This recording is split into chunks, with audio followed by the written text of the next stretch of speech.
I'm Mary Lloyd Ireland. I'm an orthopedic surgeon and practice at the University of Kentucky. Contact information is down below. We do have a university YouTube channel, and I also have a personal website that is marylloydireland.com. This and other narrated videos will be on that website as well as the PDF. This talk is on hand and wrist diagnosis and imaging. I have nothing to disclose.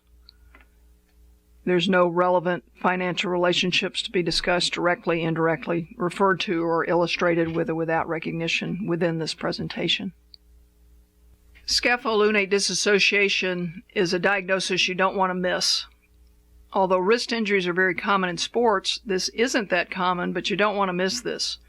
Some injuries are difficult to diagnose. In a scapholunate ligamentous injury, typically this occurs from a fall, outstretched hand, or forced extension and radial deviation. They usually have swelling and they hurt along the mid-dorsal aspect of the wrist. They may not hurt very much along the radius or the snuff box.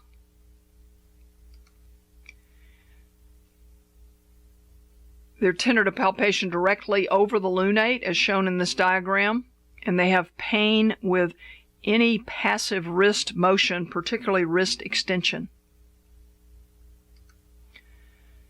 The typical findings here are a positive Watson's test.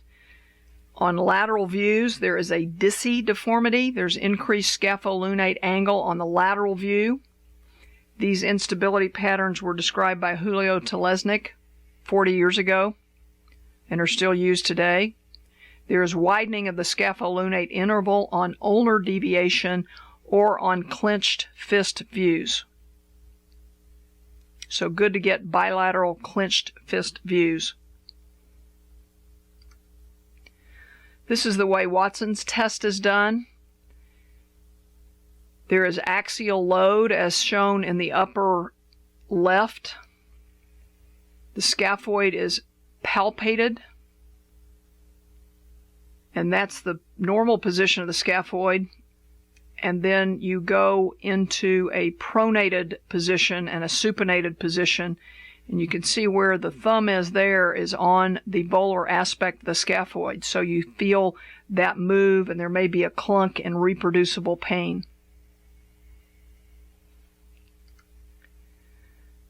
So this is forceful resistance against pronation and radial deviation, as shown here.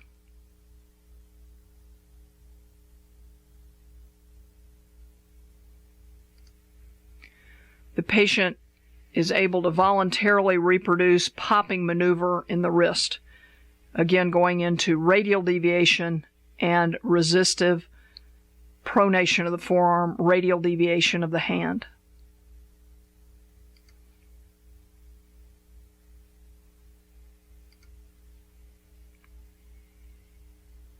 When we look at the X-rays, this is the clenched fist PA view that shows a scapholunate disruption. The capitate migrates proximally in the distal row, forcing the proximal row, the scaphoid and lunate, to move apart, as you can see here. So this is distance is increased, and this indicates a SL disruption. This is how to do the clenched fist. I just have a stress ball that's a firm stress ball and have them clench their wrists, moving into radial deviation. And you can see here where the distance is very narrow here, and it should be symmetrical with the opposite side. These can be done on one film so you can compare injured to non-injured.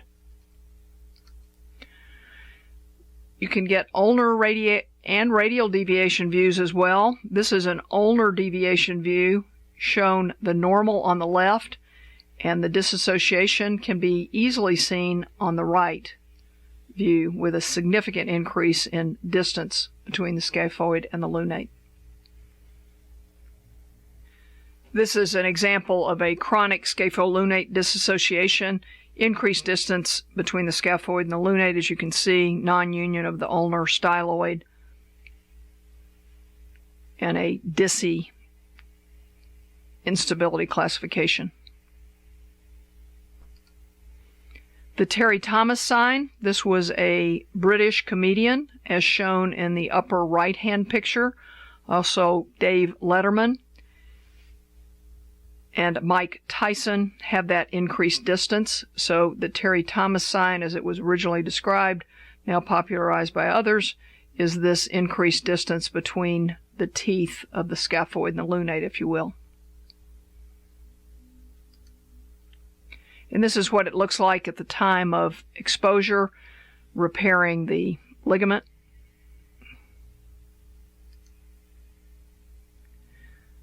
What's the sequelae of an untreated scapholunate dissociation? Basically, it is a significant degenerative process of osteoarthritis of the wrist, treatment for which is a fusion. So you don't want to miss these. You want to diagnose these early if there's any suspicion based on the clenched fist views, mechanism of injury, and physical exam with a positive Watson test. Refer them early to a hand surgeon so they can evaluate them and see if they could be repaired acutely.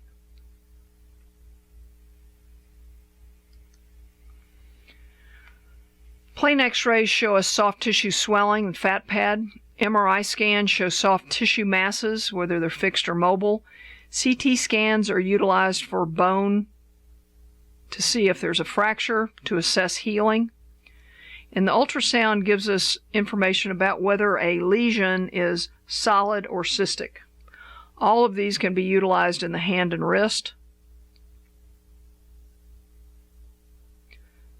Make sure you get the specialized images at a center that can get good quality studies, and that you have a radiologist that is competent in reading these, and you communicate with them before the scan is done to let them know what you're doing, what you're looking for. Are you looking for a scaphoid fracture that's acute or a chronic? You might get an MRI scan in an acute situation. A CT scan may be more appropriate in a chronic scaphoid fracture to assess what the bone actually looks like.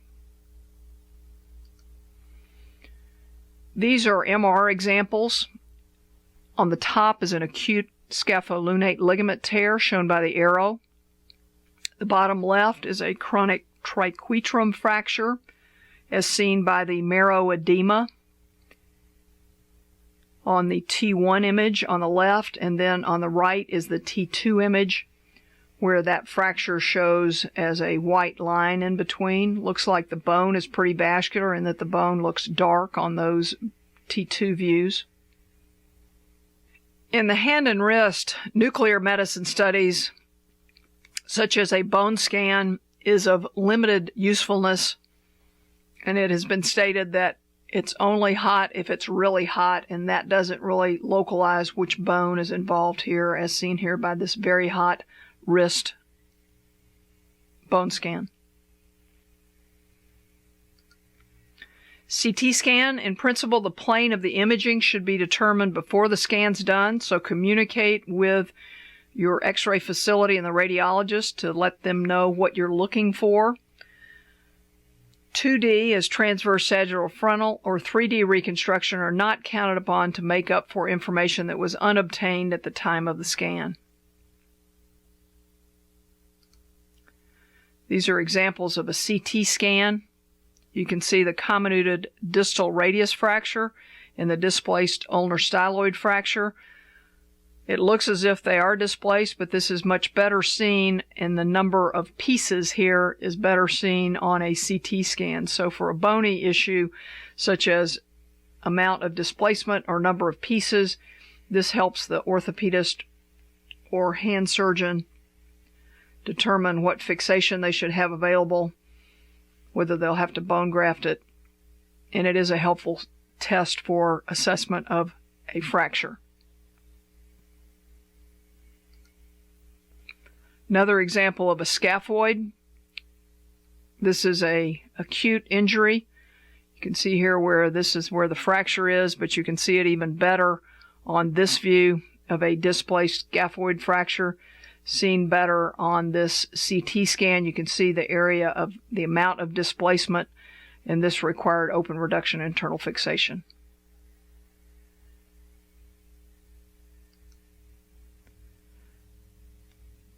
Scaphoid fractures. A fracture is not healed unless it's healed radiographically, and that can be by plain films. But in the wrist, oftentimes you do need a CT scan to confirm whether it's really healed. They may have no clinical pain. And this is a CT scan with our screw that is fixing the bone. And you can see here where there is some abnormality of the distal fragment, but it looks like there is union in this chronic scaphoid fracture that was fixed. MRI scans done as shown here show a proximal scaphoid nonunion. T1, T2, and fat suppression T2 views are done.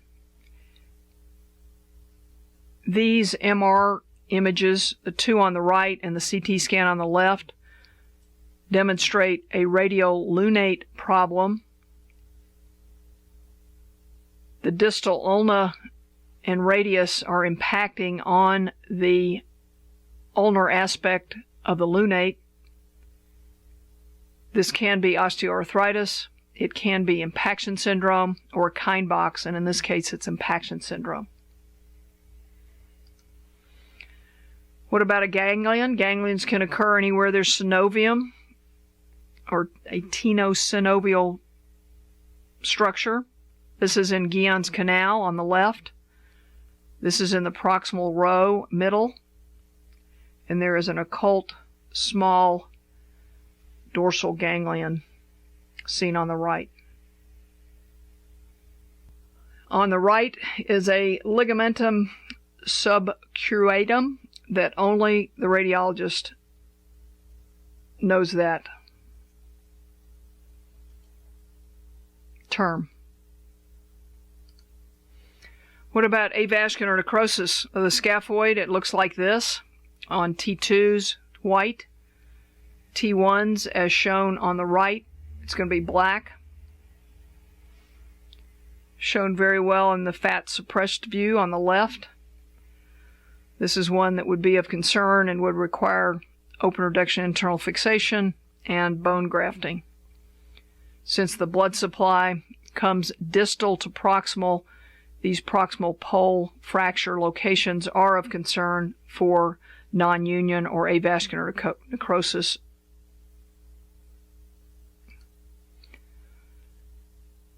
MRI scan, this is after a CT scan that shows palmar subluxation of the median nerve. You can see the median nerve right here. So this is located in a more palmar aspect. Extensor carpi ulnaris disease. We see this on the MRI scan as this is the normal appearing tendon, and then you can see here where it kind of has this hazy appearance and is more gray. Common in, again, a racket sport such as a tennis athlete. Occult fractures can be seen on MRI scan much better than plain films. You can see here this is a mid-waist, mid-third fracture of the scaphoid. Lights up on this T2, and you can see the fracture line on this T1 image here. Arthrography gives added value to the plain MRI scan with certain conditions, ligamentous instability, a TFCC problem. So think about doing that, and again, talk with your radiologist about what you're concerned about, and they can make the call of whether to do it if we don't get positive findings without the arthrography.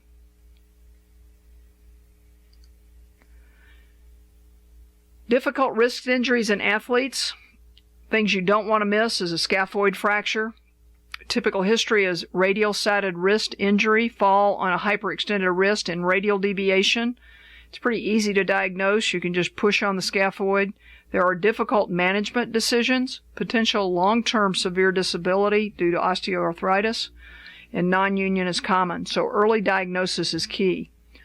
You can see here this fracture of the scaphoid that you may not see in the acute situation. So if you have scaphoid pain on palpation, immobilize the individuals and definitely get follow-up X-rays in a couple of weeks. The symptoms of scaphoid fracture are weakness of grip, tenderness over the snuff box, limited range of motion. This is not specific to scaphoid fractures. The vascularity, there's increased incidence of delayed healing non-union with isolation of the proximal pole by the fracture. There is no interosseous anastomosis. The dorsal branch of the radial artery and the volar scaphoid branches are the blood supply.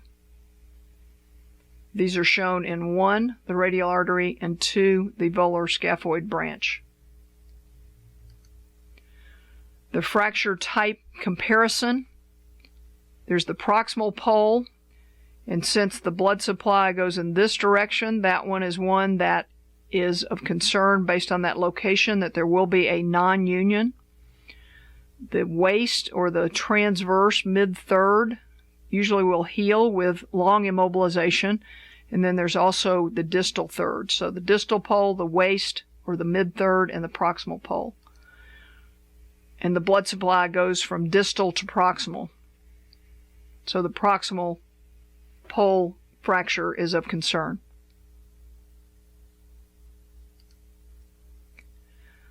This is an example of a proximal pole scaphoid fracture associated with an ulnar styloid fracture. You can see this. This is the initial view. And this isn't the greatest view for that scaphoid, so hopefully there were other views that were obtained at that time, but he had a proximal pole. You can see here where after 4 months of immobilization, there's significant osteopenia in all the bones about the wrist, but this is white, indicating that there is going to be a problem with avascular necrosis and non-union. So the osteopenia is everywhere except for the proximal pole, indicating blood supply issues from the orientation of the arteries going distal to proximal. Another example of a scaphoid fracture that was acutely fixed in highly competitive elite athletes in situations like this. Sometimes acute management of open reduction internal fixation is done with a headless screw. This healed uneventfully and was located more in the waist or the distal portion as opposed to the proximal portion that can certainly have problems with avascular necrosis and non-union. So this one did well and healed, was in a better spot in the scaphoid. Scaphoid non-union, this MRI scan shows chronicity, non-union, 2 pieces of the bone instead of 1. So this required open reduction internal fixation. You can see this is a open plate athlete. So this was a missed scaphoid fracture. So don't miss these. If you have a patient that's not going to come back, you need to make sure you go track them down, get X-rays in 2 weeks. It's good to put them in a cast. If they're non-compliant, you can put them in a short arm thumb spica. If they are compliant, you can put them in a thumb spica removable splint or over-the-counter splint. But they do need to come back for X-rays in a couple of weeks.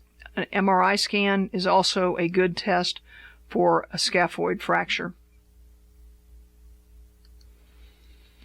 This is another example of a non-union. You can see here where this area where it's dark and then it looks sclerotic in this area, meaning that the bone's trying to heal but it's not working. So this would be a open reduction internal fixation with local bone graft.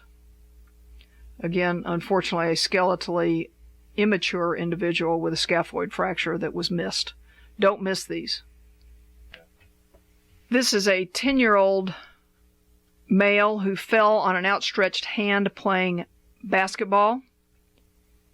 Plain X-rays are shown on the left. It looks like the scapholunate distance is different, but when we look at the clenched fist views shown on the right, these are actually exactly the same. So this is a skeletally immature 10-year-old who has normal looseness of his wrist. And you get a suspicion in this acute injury that there might be a waist fracture right here. This was a very compliant young 10-year-old. I put him in a thumb spica splint, which he wore. 2 weeks follow-up X-rays, you can better see the fracture. See it here in this view and this view. Can't see it as well on the lateral view. So he had scaphoid tenderness on his acute presentation, splinted him, X-rayed him in 2 weeks. He didn't need an MRI scan. This is his normal distance here, as confirmed by views when we got clenched fist views that look the same. And now he's 5 weeks later. You can see where there's sclerosis, and this is going to heal, and did heal. At 8 weeks, he was casted in a short-arm thumb spica and a brace that he wore at all times, and now his fracture is completely healed of his left wrist. Early diagnosis, immobilization, these will heal. This shows post-fixation X-rays of a scaphoid. The CT scan is in the lower left. This is a success story that healed. You can see the good angle of the screw. It is not in the distal radius articulation.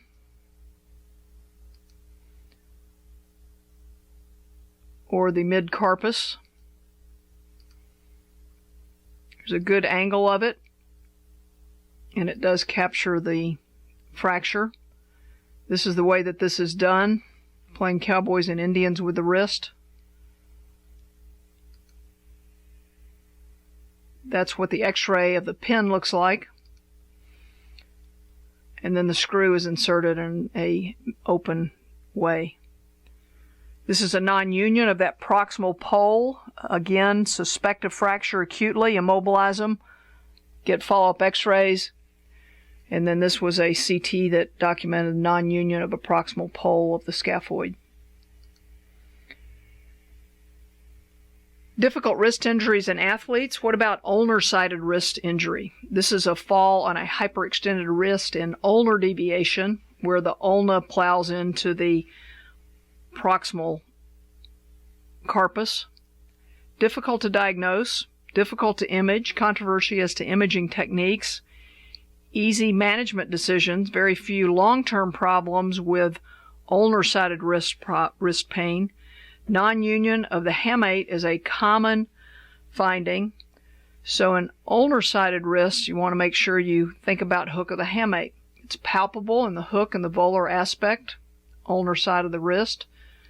This is what a non-union looks like by CT scan. This is typical in a sport that involves batting or a racket sport.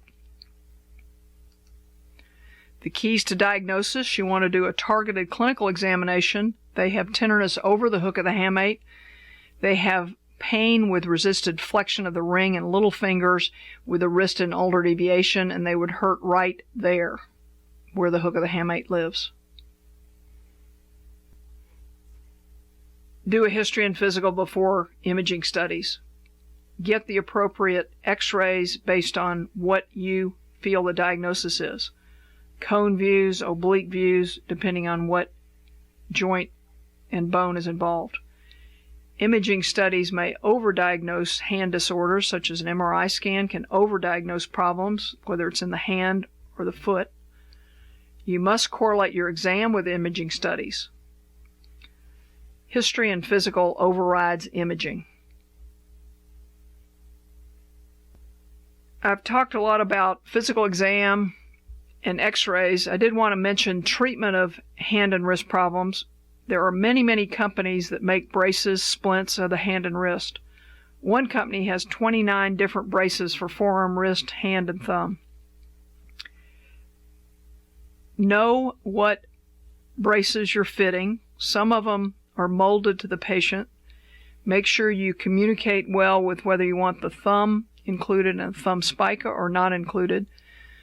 Make sure if it's a fracture and they have swelling that the splint fits well to prevent any skin problems, which can be common in a very swollen wrist. Put in a too tight cast or a brace that doesn't fit. There are waterproof, reformable, removable braces. You can heat them up, fit them, mold them to fit the patient. Wrist sprains require compression and splinting until painless range of motion is possible, then functional exercise and sport-specific activity. Kinesio tape can be used for axial load or bat or racket sports. The treatment of wrist sprains includes compression and cold, but not directly on the skin. Putty is good, doing active motion, using other materials for padding and restoration of active motion, and keep the intrinsic muscles activated. You can immerse the hand in warm sand or wax. Local modalities can include ultrasound, ionophoresis, and many others, but in general, active movement of the hand will help with swelling. There are creams. It is important to get someone that you trust and knows hands, such as an occupational therapist, hopefully one that has had hand specialist training, athletic trainers, or patients to work on an intense reduction of the swelling and restoration of function program. And you must splint appropriately and respect the skin.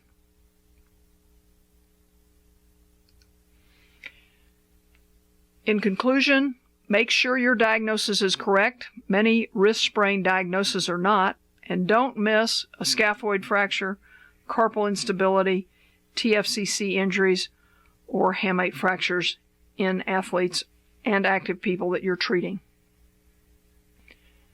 Thanks to Bill Dexter, Portland, Maine, Martin Boyer, Wash U, and Ruben